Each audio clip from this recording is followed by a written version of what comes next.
Le problème de l'obsession sécuritaire et militaire de la France en Afrique de l'Ouest, c'est que l'on passe à côté des vrais sujets.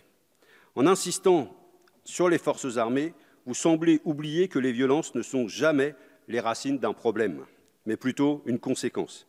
J'irai même plus loin. Si les violences sont les conséquences de problèmes profonds, tenter de résoudre les violences par d'autres violences, sans travailler sur ces racines, ne fait généralement qu'empirer les choses. Si l'on se penche sur la bande sahélo-saharienne, nous voyons qu'aucune action militaire n'a pu répondre de manière satisfaisante à une question d'ordre politique et social. Cette zone est constellée de conflits entremêlés de religions, de possession de terres et de concurrence d'accès aux ressources primaires comme la nourriture et l'eau et aux services publics.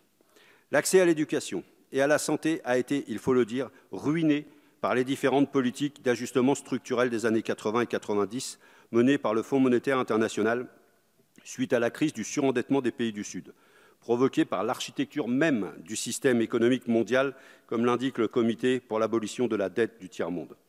Peut-on imaginer que des peuples se laissent mourir sans éducation ni santé parce que les dogmatiques du libéralisme les en empêchent? Ces politiques destructrices ont laissé des traces. Ces pays saignés à blanc ont dû délaisser leurs services publics pour mieux rembourser leurs dettes sur ordre des pays riches.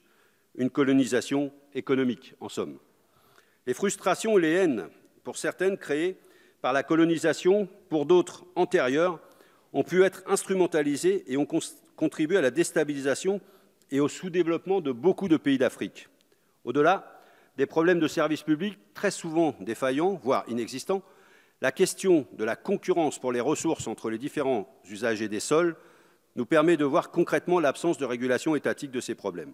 La faiblesse et peut-être aussi la corruption de ces États poussent aussi à ce genre de violence, surtout dans le contexte du changement climatique. Certains spécialistes considèrent par exemple que la désertification au Mali, en lien avec le dérèglement climatique, pousse les éleveurs, et la rapporteure l'a dit, pousse les éleveurs à être en concurrence avec les agriculteurs bien plus qu'auparavant.